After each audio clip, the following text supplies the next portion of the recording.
वंदना कपूर। आज हम BCom part first paper second व्यावसायिक अर्थशास्त्र इसके बारे में चर्चा करने जा रहे हैं। और जैसा कि पिछला जो वीडियो रिकॉर्ड किया गया था उस वीडियो में विषय की प्रारंभिक जानकारी दी गई थी और प्रारंभिक जानकारी इस रूप में दी गई थी कि अर्थशास्त्र से हम क्या समझते हैं, क्या इसके प्रारंभिक विचार रहे हैं। उसके अंतर्गत हमने आर्थिक विचारों के प्रारंभ को लेकर जो विभिन्न दृष्टिकोण अर्थशास्त्र ने समय समय पर दिए उनके बारे में जानकारी प्राप्त की थी। और आज हम वर्तमान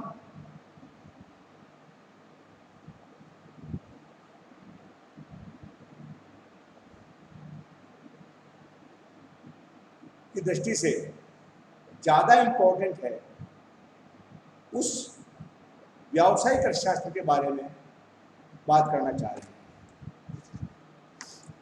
जैसा कि मैंने पिछली बार बताया था कि अर्थशास्त्र और व्यावसायिक अर्थशास्त्र इन दोनों में बेसिक डिफरेंस क्या है और क्यों इसकी आवश्यकता पड़ी, यदि हम थोड़ा सा ऊपर विचार करें तो हम इस बात को जान पाएंगे कि जहाँ अर्थशास्त्र में हम विशुद्ध रूप से आर्थिक सिद्धांतों का अध्ययन करते हैं, वहीं व्यावसायिक अर्थशास्त्र के अंतर्गत हम उन सिद्धांतों को व्यावहारिक जगत में या व्यावसायिक जगत में आने वाली समस्याओं के समाधान के रूप में कैसे इस्तेमाल करें, इस बारे में चर्चा करते हैं।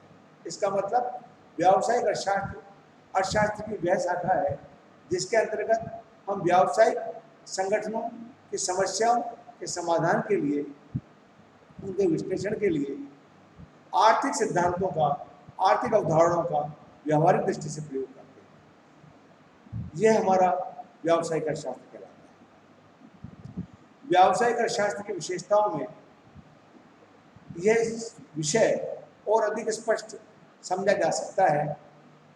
उन्हें हम विशेषताओं के रूप में देखेंगे। तो पहली जो विशेषता है वो विशेषता है व्यावसायिक अर्थशास्त्र की, वो है इसकी व्यष्टि अर्थशास्त्रीय प्रकृति। व्यष्टि अर्थशास्त्रीय प्रकृति, इस शब्द को समझने से पहले व्यावसायिक अर्थशास्त्र की व्यष्टि अर्थशास्त्रीय प्रकृति को समझने से पहले हमारे लिए यह भी जानकारी प्राप्त किया जाना संक्षेप में आवश्यक होगा कि व्यष्टि अर्थशास्त्र क्या है और समष्टि अर्थशास्त्र क्या है। जब आर्थिक समस्याओं को हम बांट करके एक छोटे छोटे रूप में जब उनका अध्ययन करते हैं तो वह व्यष्टि अर्थशास्त्र के नाम से जाना जाता है। और जब हम आर्थिक समस्याओं को उनके समष्टि रूप में अध्ययन करते हैं तो समष्टि अर्थशास्त्र के नाम से जाना जाता है। जैसे हम एक व्यक्ति का, एक परिवार का, एक फर्म का, किसी वस्तु की कीमत का, व्यक्ति के आय का, व्यक्ति के निवेश का, व्यक्ति के रोजगार की बात करें तो हमारा अध्ययन व्यष्टि अर्थशास्त्रीय क्षेत्र की तरफ चला जाता है। और जब इन्हीं समस्याओं को व्यापक रूप से अध्ययन करते हैं तो हमारा ये जो क्षेत्र है वो बढ़ करके समष्टि आर्थिक स्थिति की तरफ चला जाता है। जैसे हम व्यक्ति की बात ना करके राष्ट्रीय आय की बात करें, हम व्यक्ति को उपभोग के ना करके राष्ट्रीय उपभोग की बात करें, हम व्यक्तिगत रोजगार की बात ना करके राष्ट्रीय रोजगार की बात करें, हम व्यक्ति की आय की बात ना करके राष्ट्रीय आय की बात करें, राष्ट्रीय निवेश की बात करें, राष्ट्रीय बचत की बात करें, तो हम निश्चित रूप से समष्टि अर्थशास्त्र की तरफ चले जाते हैं। यहाँ व्यष्टि और समष्टि के बारे में इतनी जानकारी प्राप्त करने के बाद, जो कि मैंने आपको संक्षेप में बताई है, क्योंकि इसका अध्ययन हम आगे चलकर विस्तृत रूप से करेंगे, यहाँ हम पुनः विशेषताओं की दृष्टि से बात करें तो व्यावसायिक अर्थशास्त्र की प्रकृति को हमने व्यष्टि अर्थशास्त्रीय प्रकृति की माना है। इसका मतलब ये है कि व्यष्टि अर्थशास्त्र, व्यावसायिक अर्थशास्त्र जो है इसकी प्रकृति व्यष्टि अर्थशास्त्री है। व्यष्टि अर्थशास्त्र का मतलब यह व्यष्टि अर्थशास्त्र के अधिक नजदीक है। क्यों? क्योंकि हम व्यावसायिक अर्थशास्त्र को, जिसको फर्म का सिद्धांत के भी नाम से जानते हैं, उसमें प्राय एक फर्म की बात करते हैं या विशिष्ट उद्योग की बात करते हैं जो कि इसकी व्यष्टि अर्थशास्त्रीय प्रकृति को स्पष्ट करता है। दूसरी जो इसकी विशेषता है वह है समष्टि अर्थशास्त्रीय घटकों की उपयोगिता को मान्यता। यह सही है कि जो व्यावसायिक अर्थशास्त्र है उसकी प्रकृति व्यष्टि अर्थशास्त्री है, परंतु इसका मतलब ये नहीं है कि ये समष्टि अर्थशास्त्रीय घटकों को की उपेक्षा करता हो, ऐसा नहीं है। कहने का मतलब व्यष्टि अर्थशास्त्रीय प्रकृति होने के बावजूद भी व्यावसायिक अर्थशास्त्र समष्टि अर्थशास्त्रीय घटकों की उपयोगिता को मान्यता प्रदान करता है। समष्टि अर्थशास्त्रीय घटक का मतलब यानी वे घटक जो समष्टि अर्थशास्त्र संबंधित रखते हैं परंतु वे व्यष्टि अर्थशास्त्रीय दृष्टिकोण से भी महत्वपूर्ण होने के नाते व्यावसायिक अर्थशास्त्र की समस्याओं के समाधान में उपयोगिता को व्यक्त करते हैं। जैसे समष्टि आर्थिक घटक का हम नाम लें तो हम सामान्य कीमत स्तर की बात करें, मुद्रा प्रसार की बात करें, मुद्रा संकुचन की बात करें, व्यापार चक्र की बात करें, सामान्य कीमत स्तर की बात करें, ठीक है, पूर्ण रोजगार की बात करें। ये सारे चर कौन से हैं? ये सारे चर हैं आपके समष्टि अर्थशास्त्रीय चर जिनका समष्टि अर्थशास्त्र में उपयोग किया जाता है। परंतु ऐसा नहीं है कि इनका प्रयोग व्यष्टि अर्थशास्त्र में नहीं होता हो। व्यष्टि अर्थशास्त्र में भी इनके द्वारा महत्वपूर्ण निर्णय लिए जाते हैं।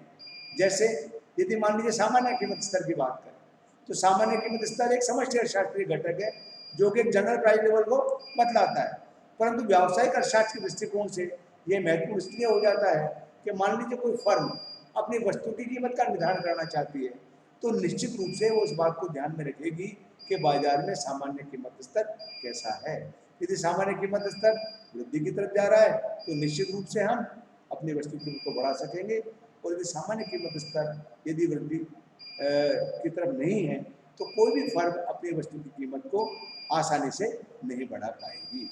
इसी प्रकार से हम साधन की बात करें, यदि साधनों की कीमत, साधन का मतलब उत्पत्ति के जो साधन है भूमि पूंजी श्रम संगठन साहस, यदि उनकी कीमत भी या उनका सामान्य कीमत स्तर भी बढ़ रहा है जो कि समष्टि अर्थशास्त्रीय घटक है, तो हम चाहकर भी किसी उत्पत्ति के साधन को अपने फर्म में कम कीमत पर नहीं रख पाएंगे।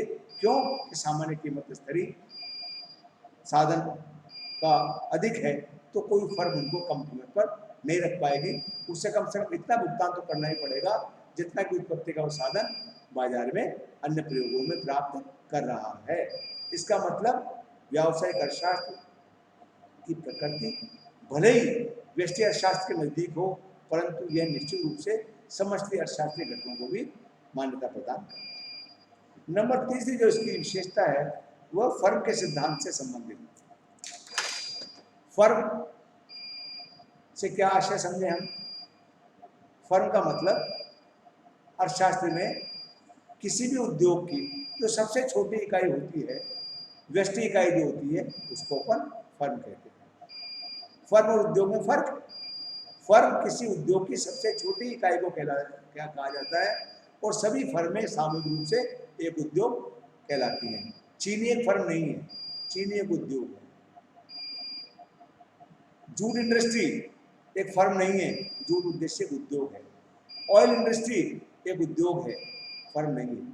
इसका मतलब उस उद्योग में जो छोटी छोटी इकाइयां कार्य कर रही हैं वो व्यक्तिगत रूप से फर्म कही जाएंगी, परंतु सामूहिक रूप से वो उद्योग कही जाएंगी। तो यहाँ जो व्यावसायिक अर्थशास्त्र है वो फर्म के सिद्धांत से संबंधित है।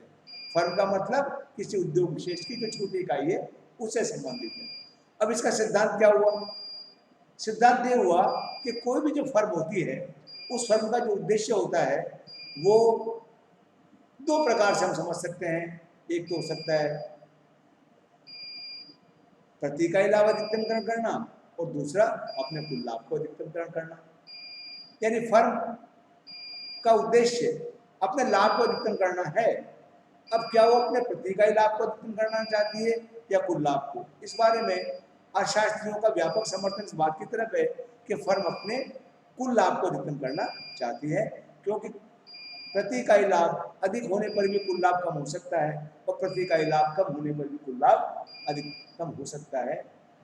इसका मतलब फर्म का जो वास्तव में उद्देश्य है वो ये है कि अपना कुल लाभ अधिकतम करें, ये उसका उद्देश्य है। अब इस उद्देश्य को प्राप्त करने के लिए फर्म को कई सारी बातों पर विचार करना पड़ता है, क्योंकि जो लाभ है वो है आय और लागत का अंतर। लाभ क्या है? लाभ वह क्षेत्र है जो कुल आय और कुल लागत के अंतर को बतलाता है, वो लाभ का क्षेत्र होता है। हम आगम को लाभ नहीं कह सकते, आगम हमें रेवेन्यू को बतलाता है। किसी वस्तु का उत्पादन करने पर, किसी वस्तु का विक्रय करने पर जो कुल हमें आय प्राप्त होती है वो रेवेन्यू है, वो आगम है। इसमें से उस वस्तु की लागत को हम घटा दें तो वो क्या कहा जाता है? हमारा लाभ कहा जाता है। तो अब कोई फर्म है अपने इस लाभ को अधिकतम करना चाहती है, तो लाभ कैसे हो, लाभ अधिकतम कैसे बढ़े, इसके लिए फर्म को अपने आगमों का विश्लेषण देखना पड़ता है, अपनी लागतों का विश्लेषण करना पड़ता है और व्यावसायिक अर्थशास्त्र में कुल आगम, कुल लागत, सीमांत लागत, सीमांत लागत, औसत आगम, सम-विच्छेद बिंदु, इस प्रकार की धारणाओं को भी अपन अध्ययन करते हैं और इस बात का जानने का प्रयास करते हैं कि फर्म के लिए अनुकूलतम कौन सी स्थिति है या कौन सा बिंदु है जहां पर उसके कुल लाभ अधिकतम है या उसकी हानि न्यूनतम है। इसको अपन फर्म का सिद्धांत कहते हैं। इसके बाद में नेक्स्ट इसकी जो विशेषता है वो है इसकी निर्देशात्मक अथवा निर्धारक प्रकृति। निर्देशात्मक अथवा निर्धारक प्रकृति का मतलब ये है कि अर्थशास्त्र में दो स्थितियां हैं। एक तो है विशुद्ध विज्ञान की पक्षधर और दूसरी जो इसकी विचारधारा है वह है आदर्शवादी विज्ञान की पक्षधर। रॉबिन्स अर्थशास्त्र को एक विशुद्ध विज्ञान मानते थे और ये कहते थे कि अर्थशास्त्र उद्देश्यों के प्रति तटस्थ है, हमारा आदर्श से कोई लेना देना नहीं है, साम्य केवल साम्य है। ये उनका फेमस सही है कि साम्य केवल साम्य है। अर्थात इसका मतलब ये कि मांग और पूर्ति के संतुलन से बाजार में जो कीमत चल रही है वो एक वास्तविक घटना है और उसको हमें स्वीकार करना चाहिए। ये रॉबिन्स का मत था। इसके बारे में विस्तृत चर्चा हम बाद में भी कर सकते हैं, परंतु उसका उद्देश्य ये था कि वो अर्थशास्त्र को एक वैज्ञानिक दृष्टिकोण प्रदान करना चाहते थे और जिस प्रकार से विज्ञान की सोच में भावनाओं का कोई मतलब नहीं होता, ठीक उसी प्रकार से वो मानते थे कि अर्थशास्त्र भी भावनाओं के प्रति या उद्देश्यों के प्रति तटस्थ है। दूसरी ओर मार्शल, जिन्हें हम कल्याणवादी अर्थशास्त्र कहते हैं और जो आदर्शवादी अर्थशास्त्र के जनक हैं, उनका यह मानना था कि अर्थशास्त्र उद्देश्यों के प्रति तटस्थ नहीं रह सकता। जैसे कोई व्यक्ति है वो बगीचा लगाता है, बगीचे में तरह तरह के फूल लगाता है, तो क्या उसे बगीचे के बारे में राय देने का अधिकार नहीं है? निश्चित रूप से है, होना भी चाहिए। क्या हम योजना बना करके भविष्य के बारे में कोई काम नहीं करते? क्या हम लक्ष्य नहीं बनाते हैं? यदि हम ऐसा करते हैं तो ये सारी चीजें निश्चित रूप से हमें उद्देश्यों के प्रति तटस्थ नहीं रहने दे सकती। क्यों? कि हम लक्ष्य को निर्धारित भी करते हैं और उनको प्राप्त करने का प्रयास भी करते हैं। इसको आदर्शवादी विज्ञान कहा गया। तो यहाँ जो व्यावसायिक अर्थशास्त्र है, इसकी जो प्रकृति है वो एक प्रकार से निर्देशात्मक अथवा निर्धारक प्रकृति है, जो समय विशेष पर हमें ये निर्देश प्रदान करती है या हम निर्देशों से प्रेरित भी। नेक्स्ट इसकी जो विशेषता है वह है अधिक व्यावहारिक एवं परिष्कृत विषय। व्यावसायिक अर्थशास्त्र की यह भी एक विशेषता है कि इसको अधिक व्यावहारिक और अधिक परिष्कृत विषय माना गया, क्योंकि जहां निरपेक्ष अर्थशास्त्रीय परिभाषाओं की बात करें, सिद्धांतों की बात करें, तो बिल्कुल एक प्रकार से अपने आप में यूं कहें कि वो सब थ्योरीज हैं, वो सब अपने आप में विश्लेषण हैं, वो सिद्धांत हैं। परंतु कोरे सिद्धांतों को हम क्या करें, तो कोई साइंस को हम क्या करें जब तक कि हम उनका मानवता के लिए इस्तेमाल नहीं करते। साइंस की खोज, वैज्ञानिक प्रयोग यदि तकनीकी का प्रयोग करके मानव कल्याण के लिए काम में नहीं आए तो उन सिद्धांतों का क्या मतलब। आर्किमिडीज का सिद्धांत अपनी जगह सही है, परंतु उसको प्रयोग करके यदि हमने नाव बनाई, बोट बनाया, जहाज बनाया, तभी तो वो हमारे लिए कल्याणकारी है। निश्चित रूप से व्यावसायिक अर्थशास्त्र हमारे लिए तभी अधिक कल्याणकारी है जबकि हम इसमें अर्थशास्त्र के निरपेक्ष सिद्धांत हैं उनका व्यावसायिक दृष्टि से हम प्रयोग करें, व्यावहारिक समस्याओं के समाधान के लिए उनका प्रयोग करें। इसीलिए कहा जाता है कि व्यावसायिक अर्थशास्त्र, जिसका दूसरा प्रबंधकीय अर्थशास्त्र भी है, ये अपेक्षाकृत नवीन विषय है और ये विषय ज़्यादा हमारे लिए उपयोगी है। तो सार संक्षेप में हम ये कह सकते हैं कि व्यावसायिक अर्थशास्त्र अर्थशास्त्र की वह शाखा है जिसके अंतर्गत हम व्यावसायिक जगत में आने वाली समस्याओं के समाधान के लिए अर्थशास्त्र के सिद्धांतों का प्रयोग करते हैं। इस प्रकार व्यावसायिक अर्थशास्त्र व्यावहारिक दृष्टि से एक नवोदित विषय है, परिष्कृत विषय है, जिसमें हम किस प्रकार से समस्याओं का समाधान करें, किस प्रकार से अपने लक्ष्यों को प्राप्त करें जो अधिक हमारे लिए श्रेष्ठकर हो, इस पर चर्चा करते हैं। यही व्यावसायिक अर्थशास्त्र है।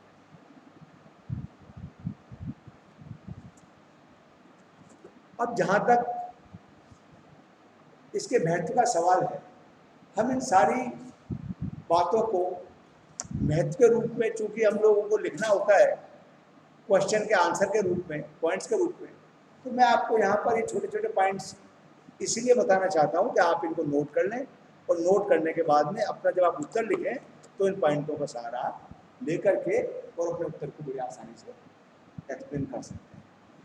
व्यावसायिक अर्थशास्त्र के महत्व की बात करें तो इसका पहला पॉइंट है व्यवसाय के आर्थिक संबंधों की जानकारी। व्यवसाय के आर्थिक संबंधों की जानकारी क्या मतलब है? व्यवसाय के आर्थिक संबंधों की जानकारी का मतलब ये है कि पहली बात तो हर व्यवसाय दूसरे व्यवसाय से जुड़ा हुआ होता है, ये तो मोटी बात है। इसके अतिरिक्त कई ऐसी आर्थिक टर्मिनोलॉजीज हैं जिनकी जानकारी हमें आवश्यक रूप से जानना आवश्यक है, जैसे कीमत निर्धारण, साम्य,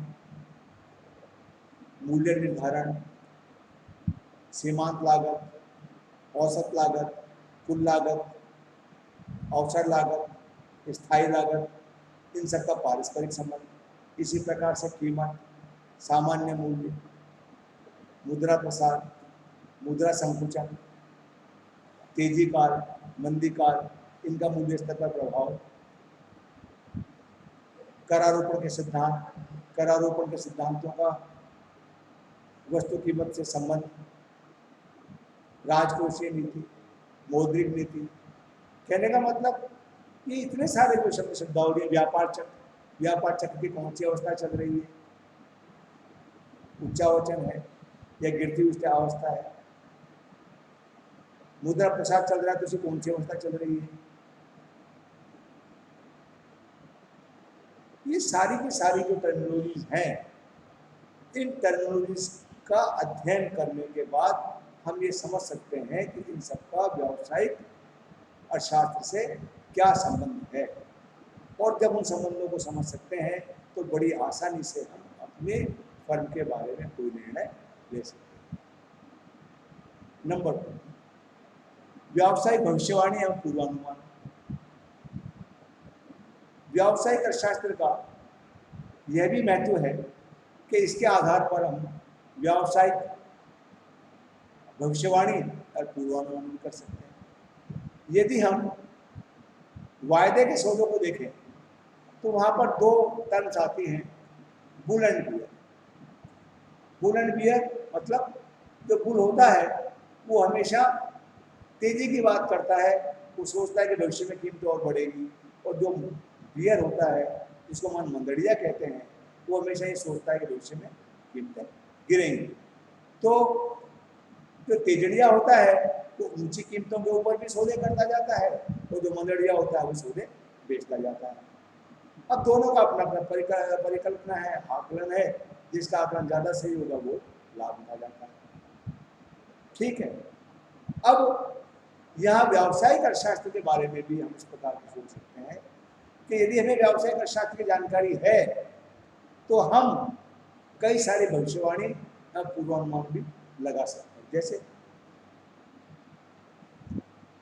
बरसात अच्छी होती है तो वे मानते हैं कि फसलें अच्छी होंगी, और फसलें अच्छी होंगी तो मानेंगे कि कृषि उत्पादन भी अच्छा होगा। कृषि उत्पादन अच्छा होगा तो हमें सोचेंगे कि बाजार भाव सामान्य रहेंगे, आय सबको प्राप्त होगी और बाजार भाव भी अच्छे रहेंगे, सबको लाभ मिलेगा। परंतु यदि अनावृष्टि हो जाए, सूखा पड़ जाए, अकाल हो जाए, तो निश्चित रूप से हम यह कहेंगे कि वस्तुओं की शॉर्टेज रहेगी, कीमतें बहुत ऊंची जाएंगी और वस्तुओं को होल्डिंग करने में फायदा है क्योंकि भविष्य में उत्पादन होगा नहीं। ये हमारा पूर्वानुमान हो गया। तो इस पूर्वानुमान के आधार पर हम होल्डिंग करना चालू कर देते हैं, बाजार में कृत्रिम कमी पैदा कर देते हैं और वस्तु कीमतों को बढ़ाने लग जाते हैं। तो कहने का मतलब व्यावसायिक अर्थशास्त्र इस प्रकार की भविष्यवाणी और पूर्वानुमान भी लगा सकता है। नंबर तीसरा महत्व ये है कि आर्थिक लागतों में लेखा लागतों की धारणा में समन्वय। व्यावसायिक अर्थशास्त्र का यह भी महत्व है कि इससे हम आर्थिक लागतें और लेखा लागतों की धारणाओं में समन्वय कर सकते हैं। अब सवाल यह है कि आर्थिक लागत क्या है और लेखा लागत क्या है। कॉस्ट ऑफ इकोनॉमिक क्या है और कॉस्ट ऑफ अकाउंटिंग क्या है।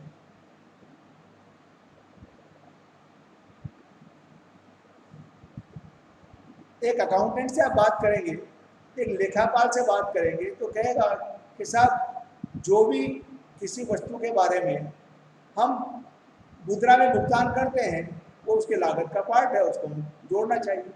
अपनी जगह बिल्कुल ठीक है, इसको हम लेखांकन लागत कहते हैं और लेखांकन के सिद्धांत हैं उसके आधार पर हम लेखा करते हैं और किसी वस्तु की कॉस्ट में उनको जोड़ते हैं। सही है। एक आप अर्थशास्त्री से बात करेंगे तो कहेगा कि साहब लेखा लागतों के अलावा और भी तो लागतें हैं। आप सोचेंगे साहब वो लागतें कौन सी है, तो कहेगा साहब वो आर्थिक लागत है।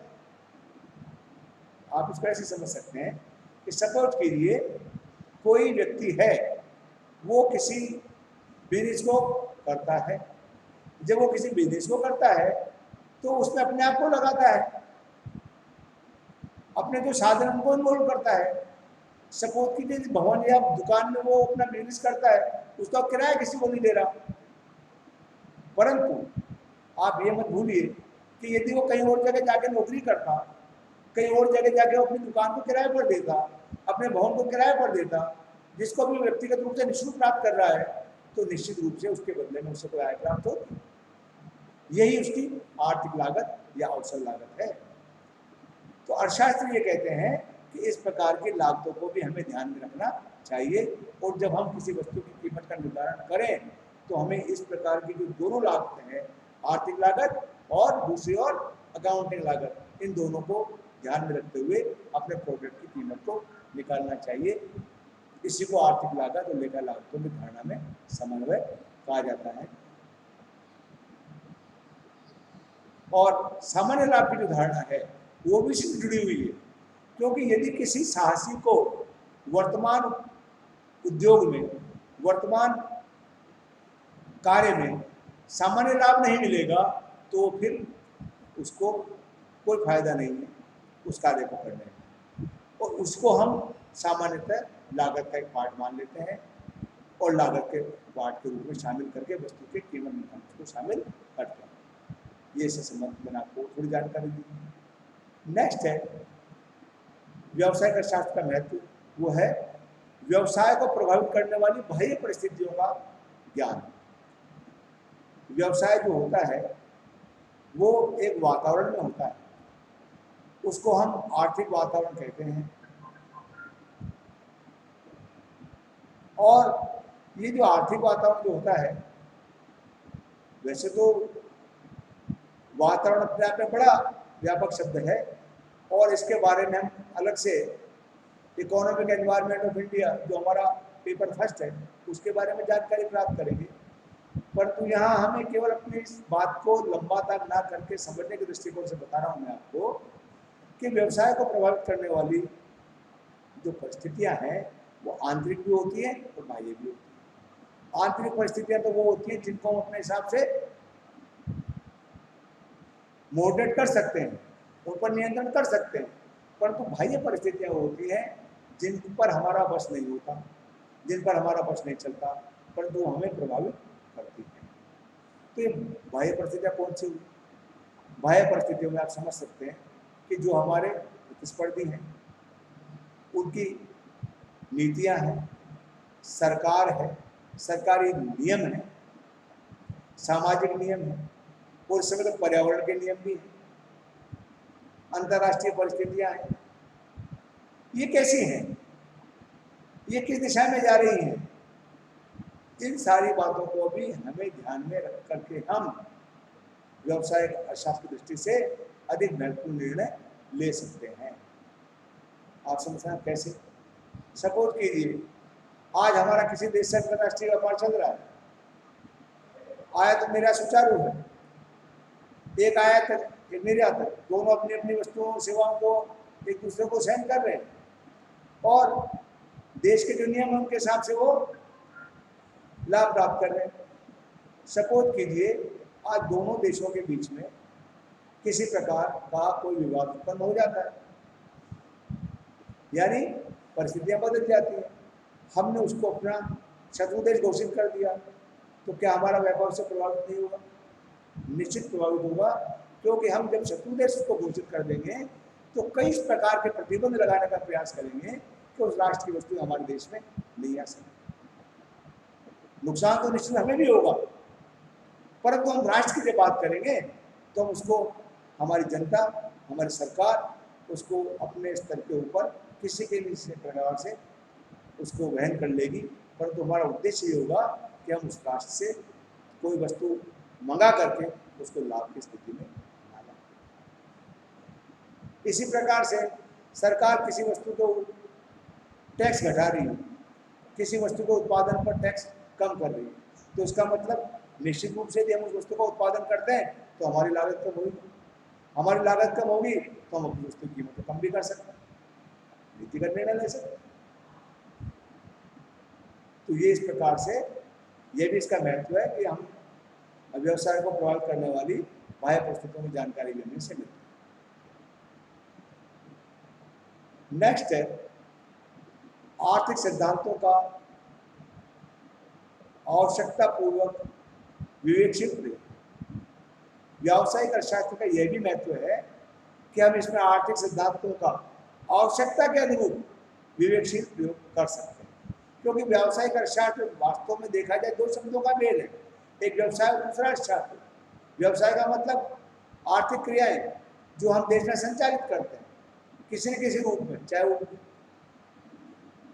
उत्पादन के रूप में हो, चाहे वो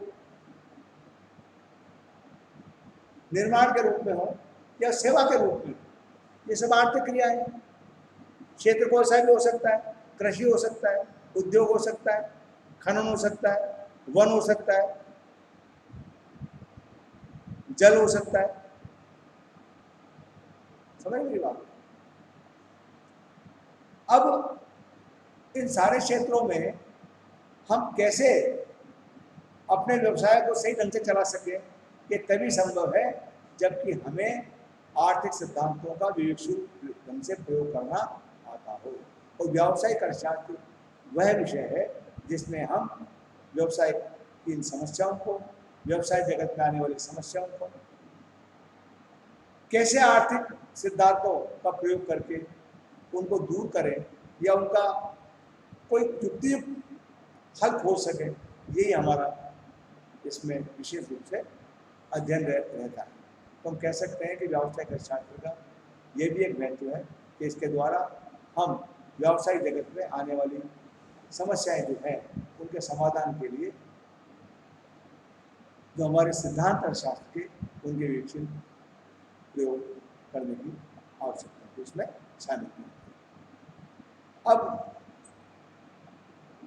जहाँ तक इसकी विषय सामग्री की बात करें तो इसकी जो विषय सामग्री है वो मुख्यतः फर्म के सिद्धांत से संबंधित है।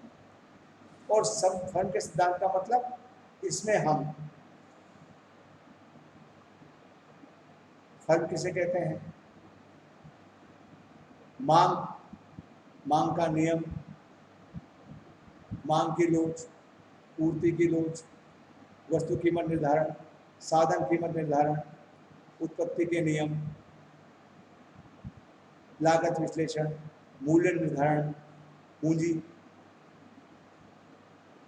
प्रबंधन, परियोजना मूल्यांकन तथा अन्य सरकारी नीतियां, इन सबको हम इसकी विषय सामग्री मानते हैं। और यही सब मिलकर के हमने व्यावसायिक अर्थशास्त्र को एक विषय के रूप में प्रतिष्ठित। तो आज जो हमने दिन किया वो दिन ये किया कि व्यावसायिक अर्थशास्त्र किसे कहते हैं, व्यावसायिक अर्थशास्त्र की कौन कौन सी विशेषताएं हैं और इसका क्या वर्तमान में नेक्स्ट